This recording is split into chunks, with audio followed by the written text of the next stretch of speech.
Siddiqui by চার চাপ্পা, যুব সমাজের আইকন নওশাদ বাই চাপ্পা, আইএসএফ চাপ্পা। এবার আপনাদের সামনে বক্তব্য দিচ্ছেন আমাদের প্রাণপ্রিয় ছোট ভাইজান।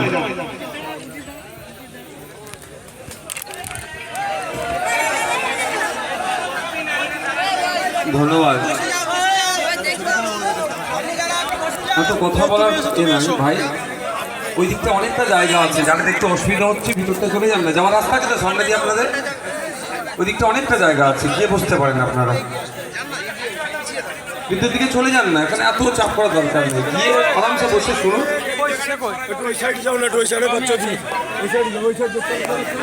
আপনারা যারা এসে উপস্থিত হয়েছেন, অনেকে শাসকের ভয়ে, শাসকের অত্যাচারের ভয়ে, হুমকির ভয়ে অনেকে হয়তো এখানে এসে উপস্থিত হতে পারেননি, কিন্তু চায়ের দোকানে বসে, কোনো দোকানে বসে আমাদের মাইকের আওয়াজ শুনতে পাচ্ছেন। প্রত্যেককে আমি বলবো, আমরা স্বল্প কয়েকটা কথা বলবো এখানে।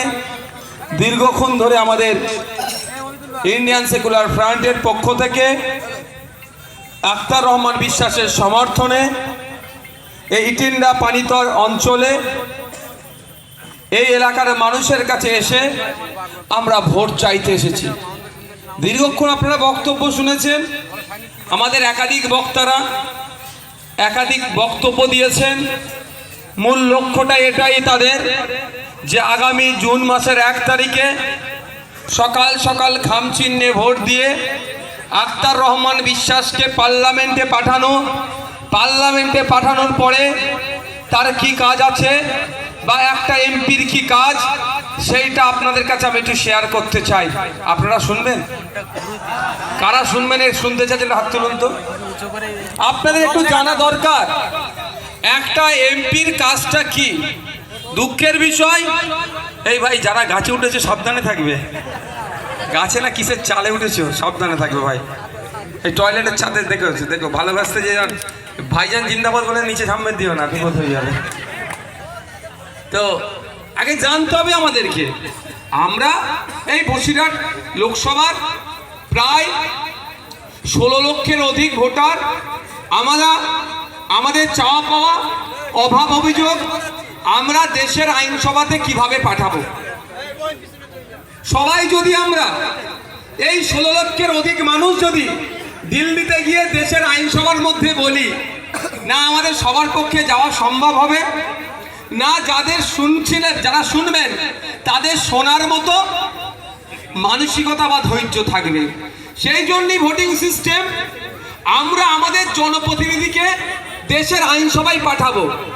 দেশের আইনসভায় গিয়ে আমার জনপ্রতিনিধি আমাদের যে সমস্যাগুলো আছে সেইগুলোকে নোটিশ করবে, ওখানে অ্যাড্রেস করবে। কনসার্ন ডিপার্টমেন্টাল মিনিস্টাররা সেটা নোট ডাউন করে এই বসিরহাটের, এই ইটেন্ডার, এই আপনার বাদুড়িয়ার, এই মিনাখার মানুষজন, অর্থাৎ এই লোকসভার মানুষের হাড়োয়া থেকে শুরু করে যে সমস্যাগুলো আছে সেইগুলোকে নোট ডাউন করে সমাধান করবে। এটা হচ্ছে সিস্টেম। দেশের 140 কোটির অধিক মানুষ আছে, সবাইয়ের সমস্যা যদি কেউ শুনতে চায় তাহলে কত বছর লাগবে আর মুখে বলা যাবে না। সেই জন্যই এই দেশের 140 কোটি মানুষের জন্য সারা দেশ থেকে 543 জনকে পার্লামেন্টে যাওয়ার ব্যবস্থা করা হয়েছে গণতান্ত্রিক প্রক্রিয়াতে। এই 543টা সিটের জন্য অন্তত 3000-এরও বেশি মানুষ প্রতিদ্বন্দ্বিতা করছেন। কেউ কোনো রাজনৈতিক দলের পক্ষ থেকে করছেন, কেউ ন্যাশনাল পার্টির পক্ষ থেকে করছেন, কেউ রিজিওনাল পার্টির পক্ষ থেকে করছে, কেউ রিকগনাইজ পার্টির পক্ষ থেকে করছে, কেউ নন রিকগনাইজ পার্টির পক্ষ থেকে করছে, বা অনেকে নির্দল থেকেও করছে। প্রত্যেকের রাইট আছে, আমার আপনার প্রত্যেকের রাইট আছে। ইসিআই যে গাইডলাইন দিয়েছে সেই গাইডলাইনকে মান্যতা দিয়ে আপনি আমি যে কেউ ইচ্ছা করলে বসিরহাট থেকে নয়, এই 543টা সিটের যে কোনো জায়গা থেকে ভারতবর্ষের যে কোনো প্রান্ত থেকেই আমরা কন্টেস্ট করতে পারি। কিন্তু যেতে হারাটা কোথায় আপনাদের হাতে নির্ভর করছে।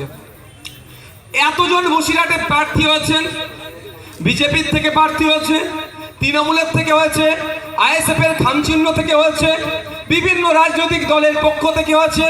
দেখবেন যখন ক্যান্ডিডেট লিস্ট হয়ে যাবে, সিম্বল অ্যালটমেন্ট যখন হয়ে যাবে, অনেক জনের নাম পাবে।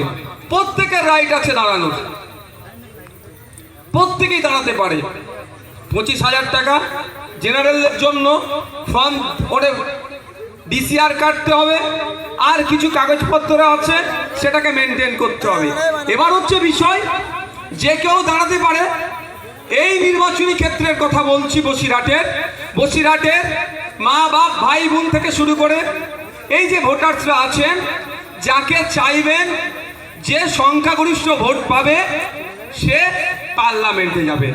তার কাজটা কি হবে? পার্লামেন্টে গিয়ে এই বসিরহাট মানুষের চাওয়া পাওয়া অভাব অভিযোগগুলো পার্লামেন্টে উত্থাপন করা। দ্বিতীয় কাজ কি? একাধিক কাজ আছে, কয়েকটা গুরুত্বপূর্ণ কাজের কথা বলি। দ্বিতীয় গুরুত্বপূর্ণ কাজটা কি? দেশের আইনসভার মধ্যে নতুন কোনো আইন তৈরি হলে বা কোনো আইনের পরিবর্তন করার ইচ্ছে হলে বা কোনো আইনের সংযোজন করার দরকার হলে বা বিয়োজন করার দরকার হলে, সেই সংযোজন বিয়োজন বা নতুন কোনো আইন তৈরি হলে সেই আইন যেন জনগণের পক্ষে আসে। জনগণের পক্ষে যদি আসে, আমাদের আখতার রহমান বিশ্বাস আরো ভালো করে জনগণ কিভাবে ফায়দা পাবে আমার ইঞ্জিনিয়ার ছেলে পার্লামেন্টে গিয়ে বলবে। আর যদি দেখে যে আইনটা পাস হচ্ছে জনগণের বিপক্ষে যাচ্ছে, বিভাজনের রাজনীতি হবে, এই আইনের ফলে কোনো একটা শ্রেণীর মানুষ, কোনো একটা সমাজের মানুষ, কোনো একটা জাতের মানুষ, কোনো একটা বর্ণের মানুষ, এক কথায় নাগরিক ডেপ্রাইভ হবে, নাগরিক অত্যাচারিত হতে পারে, নাগরিক অধিকার ক্ষুণ্ণ হচ্ছে, তখনই আখতার রহমান বিশ্বাস বলিষ্ঠ কণ্ঠে একা হলেও পশ্চিমবাংলার আইনসভার মধ্যে একদিকে 293, একদিকে সংযুক্ত মোর্চার বিধায়ক নওশাদ সিদ্দিকী যেভাবে লড়াই করছে, আখতার রহমান বিশ্বাস জনগণের বিপক্ষে বিল গেলে সেখানে লড়াই করবে। 3 নম্বর কাজটা কি আছে গুরুত্বপূর্ণর মধ্যে? এমন আইডিয়া শাসকের নাই, বা অনেক এমপিদের কাছে নাই, বা অনেক রাজনৈতিক দলের কাছে নাও থাকতে পারে। ইউনিক আইডিয়া নাও থাকতে পারে। আমরা আমাদের পার্টির পক্ষ থেকে আখতার রহমান বিশ্বাসের মাধ্যমে দেশের পার্লামেন্টে রাখবো, দেশের আইনসভার মধ্যে রাখবো, যে কাজটা করলে আমার ইটেন্ডার মানুষেরা, আমার বসিরহাটের মানুষেরা, আমার বাদুরিয়ার মানুষেরা, আমার এই রাজ্যের মানুষেরা, আমার দেশের মানুষেরা উপকৃত হবে, এটা পার্লামেন্টের মধ্যে রাখবো। কিন্তু দুঃখের বিষয়, আমরা কি দেখছি? আমরা যাদেরকে ভোটে জিতে পার্লামেন্টে পাঠালাম তাদের অধিকাংশের কথাই বলছি, এখন তো লেটেস্ট সময় এসেছে টিকটক ভিডিও, সেলফি আর টিকটক ভিডিও এখন যে ফ্যাশন। আপনি যদি টিকটক ভিডিও না করতে পারেন, আপনি যদি একটা সেলফি না পোস্ট করতে পারেন, আপনি নাকি সামাজিক নয়, সোশ্যাল স্ট্যাটাস আপনার নাকি ডাউনে চলছে। তো ওই কাজে তো নয়। একটা এমপিকে পাঠানো হয়েছে ওখানে গিয়ে পার্লামেন্টে গিয়ে টিকটক ভিডিও করার জন্য নয়। এমপিকে পার্লামেন্টে পাঠানো হয়েছে মোদিজি, অমিত শাহজি, রাহুলজির সাথে সেলফি তুলে পোস্ট করার জন্য নয়। তাকে পার্লামেন্টে পাঠানো হয়েছে যে ইছামতির নদীর যে বাঁধটা দুর্বল হয়ে যাচ্ছে, মাটির যে বাঁধটা আছে তার পরিবর্তে কংক্রিটের বাঁধ নির্মাণের জন্য ভারত সরকারের কানে আওয়াজটা ঢুকিয়ে দেওয়া। তার পরিবর্তে কি করছে? তার পরিবর্তে কি করছে? টিকটক ভিডিওতে মজে আছে। তাকে পার্লামেন্টে পাঠানো হয়েছে। এই টেন্ডার অঞ্চলের কথা বলছি, এই পানিতর অঞ্চলের কথা বলছি। এখানকার স্বাস্থ্য ব্যবস্থা, শিক্ষা ব্যবস্থা তলানিতে চলে যাচ্ছে। এখানকার যুব সমাজকে ধ্বংস করে দেওয়ার জন্য পাড়াতে পাড়াতে লিগাল ইলিগাল মদের দোকান করছে। আমাদের আখতার রহমান বিশ্বাস পার্লামেন্টে গিয়ে এখানকার মানুষের জন্য, বসিরহাটের মানুষের জন্য স্বাস্থ্য আন্দোলনের কথা বলবে, স্বাস্থ্য কেন্দ্রের মান উন্নয়নের কথা বলবে, শিক্ষা কেন্দ্রের মান উন্নয়নের কথা বলবে, নতুন শিক্ষা প্রতিষ্ঠান গড়ার কথা বলবে। যে সমস্ত শিক্ষা প্রতিষ্ঠান প্রতিষ্ঠানগুলো আছে সেখানে শিক্ষক নাই ছাত্র বেশি, শিক্ষক ছাত্রের রেশিও মেনটেনের কথা বললে সেখানে গিয়ে এই যে যুব সমাজকে ধ্বংস করে দেওয়ার জন্য যেভাবে জুয়া চলছে, যে জুয়া থেকে তৃণমূলের বন্ধুরা কিছু কাটমানি খাচ্ছে, সেগুলো বন্ধ করে যুব সমাজ যাতে আগামী দিনে বসিরহাটকে এগিয়ে নিয়ে যেতে পারে, বাংলাকে এগিয়ে নিয়ে যেতে পারে, দেশকে এগিয়ে নিয়ে যেতে পারে, তার বলিষ্ঠ কণ্ঠে সওয়াল করবে। আপনারা যদি সুযোগ দেন, আপনারা সুযোগ দিলে এই কাজগুলো হবে, কারণ সুযোগ তো আপনাদের হাতে আছে। আপনারা সকলেই জানেন, বলে আসছে, কিন্তু আমার এখনো সৌভাগ্য হয়নি দেখা, আমি অপেক্ষায় আছি। আমাদের বিদায়ী প্রধানমন্ত্রী নরেন্দ্র দামোদর দাস মোদীজি নাকি চা বিক্রেতা ছিলেন, কিন্তু প্রশ্ন আমার সৌভাগ্য হয়নি। ভাই এখানে বসে যেতে পারেন, 10 মিনিট আপনি একটু পিছিয়ে গিয়ে বসুন না ভাই, পিছনে লোক ভাই বসে যান তো ভাই, সবার সুবিধা হবে। পিছনে লোকগুলোর অসুবিধা হচ্ছে অনেক, উঁচু দেখতে পাচ্ছেন তো, কারো অসুবিধা হচ্ছে না তো? হ্যাঁ, কারো অসুবিধা হচ্ছে? ভাই বসে পড়ুন তো। নরেন্দ্র দামোদর দাস মোদীজি উনি নাকি চা বিক্রেতা ছিলেন, কিন্তু আমার মনে হয় এখানে যতজন উপস্থিত হয়েছেন কারো সৌভাগ্য হয়নি উনি কোন দোকান থেকে চা বিক্রি করতেন ওই দোকানটা দেখার। আর সাথে সাথে উনি যে যাকে চা বিক্রি করেছেন, চা খেয়েছেন, এই ধরনের ভারতবর্ষের যত নাগরিক আছে একটা কেউ হাত তুলে বলল না যে আমি মোদিজির হাতে চা খেয়েছি। আমাদের সৌভাগ্য হয়নি। যদিও কতটা অসত্য কথা নতুন করে বলতে লাগে না। আমি কন্ট্রোভার্সিতে যাচ্ছি না, আমি বিতর্কে যাচ্ছি না, আমি তর্কের খাতিরে ধরে নিলাম দেশের প্রধানমন্ত্রী একজন চাওয়ালা হয়েছিলেন। তাহলে এটা আমরা গর্ব করে বলতে পারি যে ভারতবর্ষ এমন গণতান্ত্রিক রাষ্ট্র, জনগণ যাকে চাইবে সে প্রধানমন্ত্রী হবে। আগামী দিনে আপনার এখানে যে আইসক্রিম বিক্রেতা আছে, ঠেলা নিয়ে যায়, যিনি ডেলেবার আছেন, যিনি কৃষক আছেন, তাকেও যদি জনগণ চায় তাহলে দেশের প্রধানমন্ত্রী হতে পারে।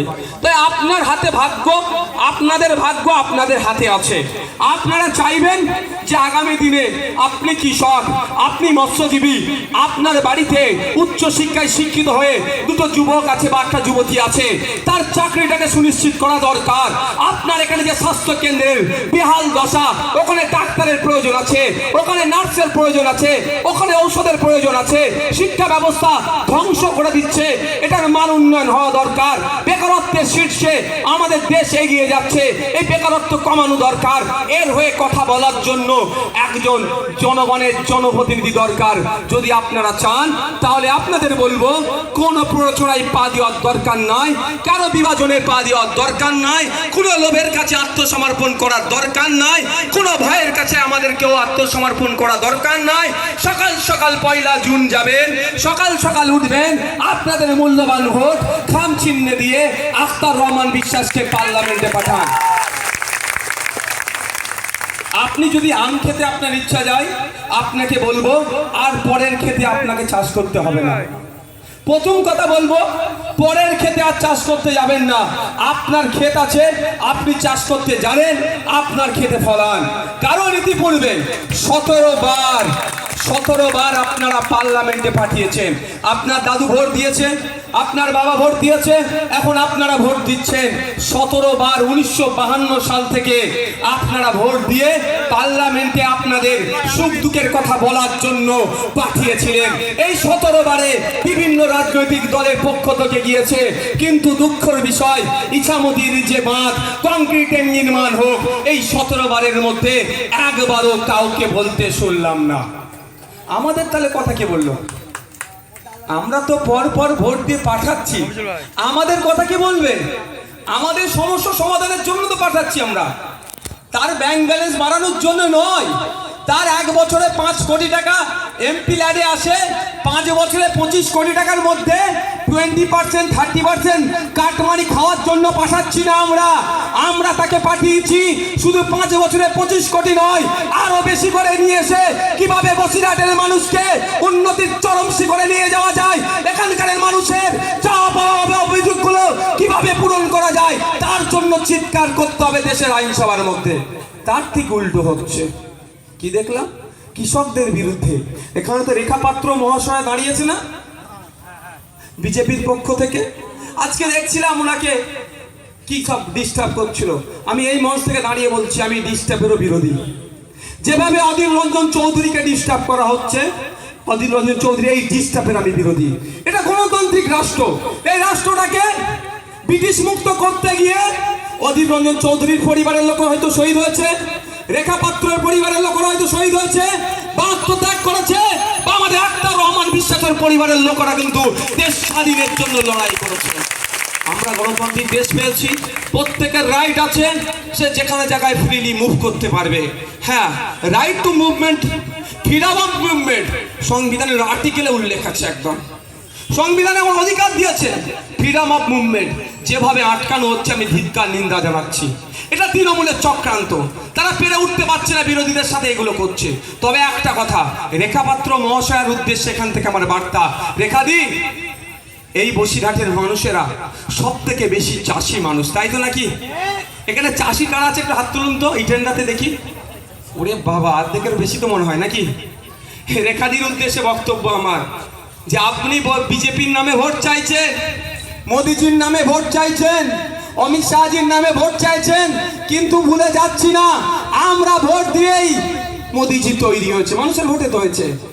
কৃষকরা ভোট দিয়ে অমিত শাহজিকে তৈরি করেছে, কৃষকরা ভোট দিয়ে দেশের সরকার গঠন করেছে। সেই কৃষকদের কথা একবারও আপনার সরকার ভাবেনি। আপনার বড় ভুল, এই কৃষকদের স্বার্থের কথা না ভেবে ব্রিটিশদের মতো সেই নীল চাষিদের ক্ষেত্রে, নীল চাষিদের উপরে যে অত্যাচার করতো সেই রকম ফিরিয়ে নিয়ে আসার জন্য পুঁজিপতিদের কথা ভেবে, কর্পোরেটদের কথা ভেবে যে 3টে দানবীয় বিল আপনারা পাশ করেছিলেন, আপনার হয়তো মনে নাই হয়, এখন নাও মনে থাকতে পারে, ভোটের সময় অনেক কিছু ভুলে যান, কারণ আপনিও দিদি আর মমতা দিদিও দিদি আমাদের ডবল ডবল চাকরি দিয়েছে, এখন চাকরির বাতিল হচ্ছে, এখন সব ওনারা ভুলে যাচ্ছেন, কিন্তু আমরা ভুলছি না। আমি রেখাপাত্র মহাশয়ের উদ্দেশ্যে বলবো, কোন মুখলি আপনারা ভোট চাইতে এসেছেন কৃষকদের কাছে, ওই দিনের কথা আমরা ভুলছি না। দিল্লির সীমান্তে কৃষকদের উপরে যখন এই অবিশ্বাস পুলিশকে দিয়ে আক্রমণ করা হয়েছিল, এই মোদিজি যখন আক্রমণ করেছিল কৃষকদের, সেই দিনের কথা ভুলছি না। তাই বসিরহাটের কৃষকরা ঐক্যবদ্ধ হন, দলবদ্ধ হন, জোট বাঁধুন, এই বিজেপির বিরুদ্ধে, এই রেখাপাত্রদের বিরুদ্ধে একটাও ভোট হবে না, এদের বিরুদ্ধে সমগ্র ভোটটাই যাবে, এদের পক্ষে একটাও ভোট যাবে না। এরা কৃষকদের বিরুদ্ধে বিল পাস করলো, কেন বিলটা পাস করেছিল? এমন বিল আনতে চেয়েছিল, এই আদানি আম্বানি গোয়েঙ্কা টাইপ যারা কর্পোরেট আছে, তারা আবার কৃষকদেরকে কন্ট্রোল করবে। এতদিন আমরা আমার জমিতে আমি চাষ করছিলাম, সেই সিস্টেমটাকে ভাঙার জন্য এই ধরনের দানবীয় বিল নিয়ে এসেছিল। তখন রেখাপাত্র মহাশয়েরা, তখন শুভেন্দু অধিকারীরা আজকে বসিরহাটে এসে অনেক বড় বড় কথা বলছেন। শুভেন্দু বাবুর উদ্দেশ্যও বলছি, যখন কৃষকদের বিরুদ্ধে বিল পাস হয়েছিল, শুধুমাত্র কেন্দ্রের বর্বর সরকার শুধু বিল পাস করেনি, কৃষকরা যখন আন্দোলন করছিল তাদের উপরে আক্রমণ চালিয়েছে। উত্তরপ্রদেশে কৃষকদের এক র্যালির উপরে বিজেপির এক মন্ত্রীর ছেলে গাড়ি নিয়ে গিয়ে একাধিক কৃষককে হত্যা করেছে। তাই পশ্চিম বাংলার এই বসিরহাটের কৃষকদেরকেও ওই হত্যার বিরুদ্ধে জবাব দিতে হবে, হবে তো নাকি ভাই? আপনিও কৃষক, তারাও কৃষক। আজকে রেখাপাত্র মহাশয়া ভোট চাইতে আসলে একটাও ভোট হবে না। হ্যাঁ, সন্দেশকারীতে যে অত্যাচার হয়েছে, শাহজাহান, শিবু, উত্তমরা, আমি তো চাইছি দেশের আইন বিচার ব্যবস্থার প্রতি ভরসা আছে, ওরা না বাইরের সূর্য আর দেখতে পায়। কি বলছি বুঝতে পারছেন না? ওরা না আর বাইরের সূর্য দেখতে পায়, জেলের থেকেই যেন ওদের ওখান থেকে এমন পানিশমেন্ট ওদেরকে দেওয়া হোক, ওরা বাইরের সূর্য না দেখতে পায়। কারণ বাইরের সূর্য দেখলে পুরো বাংলাকে তছনছ ধ্বংস করে ফেলবে। কি অস্ত্র এনেছেন শুনেছেন? এই শাহজাহান, উত্তম, শিবুরা গ্যালক 17 নামে একটা অস্ত্র পাওয়া গিয়েছে, যে অস্ত্র পশ্চিমবাংলা শুধু নয়, ভারতবর্ষের কোনো পুলিশের কাছে অত হেভি অস্ত্র নাই, আমাদের দেশের পুলিশের কাছে অত হেভি অস্ত্র নাই, ওরা নিয়ে এসে হাজির করে ফেলেছে। তাই এরা যদি বাইরের সূর্য আবার দেখতে পায়, তাহলে কি হবে বুঝতে, যা ছিল তার থেকে 10 গুণ ভয়ঙ্কর হয়ে যাবে। তাই আমি আইন বিচার ব্যবস্থার প্রতি ভরসা আছে। তবে সন্দেশখালি দেখিয়ে যদি ওই শুভেন্দু অধিকারী ভোট চাইতে আসে সঙ্গে সঙ্গে একটু ঘুরিয়ে দেবেন এই উত্তরপ্রদেশের উন্নয়নের দিকে, আপনার আশিপার দিকে, বিলকিস বানুর দিকে। গুজরাট গণহত্যা যখন চলছিল সেই সময় বিলকিস বানুকে যারা ধর্ষণ করেছিল এই শুভেন্দু অধিকারীদের সরকার তাদেরকে মুক্তি দিয়েছে। আবার সুপ্রিম কোর্টে গিয়ে থাপ্পড় খেয়ে তারা ফিরে আসছে। তারা কোন মুখে কথা বলে? এদের কথা শুনলে চলবে না। এরা শুধু ভোটের কথা বলবে আর বিভাজনের কথা বলবে। তাই আপনাদের বলবো, কৃষক বন্ধুদের বলবো, উঠুন, তৈরি হন, জোট বাঁধুন। আগামী দিনে ভোটটা আসছে, কোন বিজেমূলকে ভোট নয়। এই তৃণমূল বিজেপি আমাদের মধ্যে বাইনারি তৈরি করে ভোটটাকে তারা নিজেদের মতো করে নিতে চাইছে। তাই এদের পক্ষে একটাও ভোট নয়।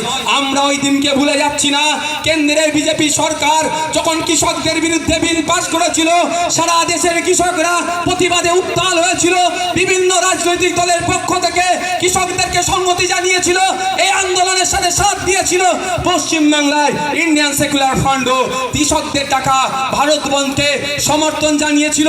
আর তা কৃষকদের সাথে আমরাও রাস্তায় নেমেছিলাম। এই হাজী নুরুল ইসলাম সাহেবদের দলের পক্ষ থেকে ওই দিনকে ভারত বন্ধকে পশ্চিমবাংলায় সফল হতে দেয়নি। কৃষকদের বিরুদ্ধে তারা রাস্তায় নেমেছিল। যে কৃষকরা বন্ধ করতে নেমেছিল, এই হাজী নুরুল ইসলাম সাহেবের দলের পক্ষ থেকে কিছু গুন্ডা মস্তান ওই কৃষকদের সাথে সাথে আইএসএফের কর্মীদের উপর হামলা চালিয়েছিল। তাই এই ভোটের সময়তে হাজী নুরুল ইসলাম সাহেবকেও বুঝিয়ে দেবো, তৃণমূলকেও বুঝিয়ে দেবো আমরা কৃষকেরা, যে তোমরা ওই দিনকে আমাদের লড়াইটা ছিল, আমাদের আন্দোলনটা ছিল, আমাদের প্রোটেস্টটা ছিল বিজেপি সরকারের বিরুদ্ধে। মমতা ব্যানার্জির বুকে অত চিনচিন করছিল কেন? কেন আমাদের বন্ধকে সফল হতে দেয়নি? উপরন্তু আমাদের উপর তোমরা হামলা চালিয়েছো।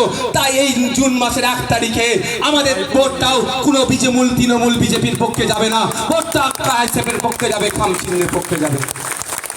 আমি ভাবি মাঝে মধ্যে আমাদের আন্দোলন আছে বিজেপির বিরুদ্ধে, আমরা প্রতিবাদ করছি বিজেপির বিরুদ্ধে, বন্ধ রাখছি বিজেপির বিরুদ্ধে। মমতা ব্যানার্জির বুকে অত চিনচিন করছিল কেন? বিজেপি শাসিত রাজ্য এই কৃষকদের ডাকা ভারত বন্ধ সফল হয়েছে, পশ্চিমবাংলায় হতে দেয়নি। আমার তো মনে হচ্ছে ভাইপোকে গ্যারেজ করে দেবে তার হাত থেকে বাঁচানোর জন্য। দাদা আমার বাংলা ঠিক আছে, তোমার বাংলা এটা, চিন্তা নাই বলে কি এই বার্তা দিতে চেয়েছিল?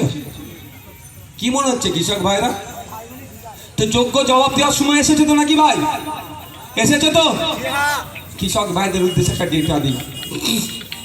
দেখুন, আপনারা যারা উপস্থিত হয়েছেন, বক্তব্য শুনছেন, ইচ্ছা গেলে ভোট দেবেন, নাহলে দেবেন না। তবে কয়েকটা ডেটা দেবো, সেটা রাখুন, শুনে রাখুন, কাজ দেবে আপনাদের। পশ্চিমবাংলার বিধানসভাতে আমি একজন সদস্য, সংযুক্ত মোর্চার হয়ে লড়াই করেছিলাম। আমরা সংযুক্ত মোর্চা এগিয়ে নিয়ে যেতে চেয়েছিলাম। নিরাপদ সর্দার বাবুদের দলের পক্ষ থেকে বলেছিল ভোট শেষ, জোট শেষ, কিন্তু আমরা সেটা বলিনি। আমরা ভুলে যাচ্ছি না। নিরাপদ সর্দার বাবুরা বলছে এটা কি, এটা পুকুর না, এটা সমুদ্র। হ্যাঁ, 2021 সালের 21শে জানুয়ারি আমরা পুকুরে খেলতে নামিনি, আমরা মহাসমুদ্রে খেলবো বলেই রাজনীতির ময়দানে নেমেছি। হয়তো ওরা পুকুর সমুদ্র বুঝতে পারছে না, আমরা মহাসমুদ্রকে পার করার জন্য প্রস্তুত নিয়ে এসেছি রাজনীতির ময়দানে। নিরাপদ বাবুদেরকে একটু শুনিয়ে দিতে চাই। ভোট শেষ, জোট শেষ ওনারাই বলেছিলেন, আমরা বলিনি।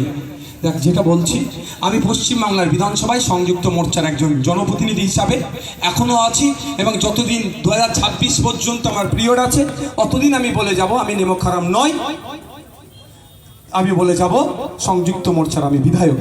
তো আমি ওই সময় বিধানসভাতে গিয়ে, যেহেতু আমি কৃষি প্রধান এলাকা থেকে বিধায়ক হয়ে গিয়েছি, আমি জানতে চেয়েছিলাম পশ্চিমবাংলার কৃষকদের মাসিক গড় আয় কত, যা মাননীয় মন্ত্রী মহাশয় কৃষিমন্ত্রী উত্তর দিতে পারেনি। শুধু বলছে 3 গুণ বেড়ে গিয়েছে। আমি একাধিকবার কোশ্চেন করেছিলাম, তাও আমাকে উত্তর দিতে পারেনি। আমার সন্দেহ হয়েছিল এ ব্যাটারা উত্তর দিচ্ছে না কেন। ঠিক যেভাবে শ্রমমন্ত্রীকে প্রশ্ন করেছিলাম, এখানে তো কাজ হারিয়ে এখানকার সন্তানেরা ভিন্ন রাজ্যে কাজে যাচ্ছে আর লাশ হয়ে বাড়ি ফিরছে, এটা বন্ধ করতে হবে।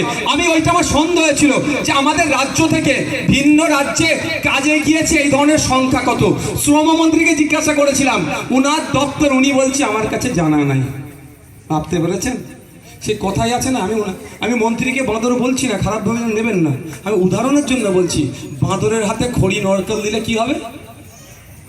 হ্যাঁ, কি হবে? বিপদ হয়ে যাবে না? তো আমি ওনাকে বাঁদর বলছি না। দেখুন, আমি আমার ওই এতটা ঔদ্ধত্য না একটা মন্ত্রীকে বলবো। আমি সম্মানীয় মন্ত্রীকে প্রশ্ন করেছিলাম, আমাদের রাজ্য থেকে ভিন্ন রাজ্যে কাজে গিয়েছে এই ধরনের মানুষের সংখ্যা কত? ওই মন্ত্রী মহাশয় ওই স্পিকার স্যারের ওখান থেকে উঠে, মানে তার টেবিল থেকে উঠে যত বিধায়ক আছে সবাই দেখেছে, বিজেপির বিধায়ক দেখেছে, তৃণমূলের বিধায়ক দেখেছে, সংযুক্ত মোর্চার বিধায়কের কোশ্চেনের উত্তর দিতে পারেনি। বলছে ওটা আমার এখন জানা নাই, পরে জানিয়ে দেবো। 1 বছর হয়ে যাচ্ছে, আমাকে এখনো জানাবার জন্য প্রয়োজন বোধ করেনি, তার কাছে ডেটাই নয়।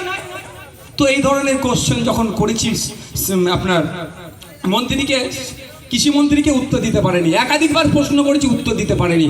আমার সন্দেহ হয়েছিল ও নামকা অস্তে মন্ত্রী, গোপাল ভাঁড়ের থেকেও ভয়ঙ্কর অবস্থা, এ কিচ্ছু জানে না। তাহলে আমাকে আমারটা জেনে নিতে হবে, আমার কৃষক ভাইদের জন্য, ভাঙনের ভোটারদের জন্য, সারা রাজ্যের কৃষকদের জন্য।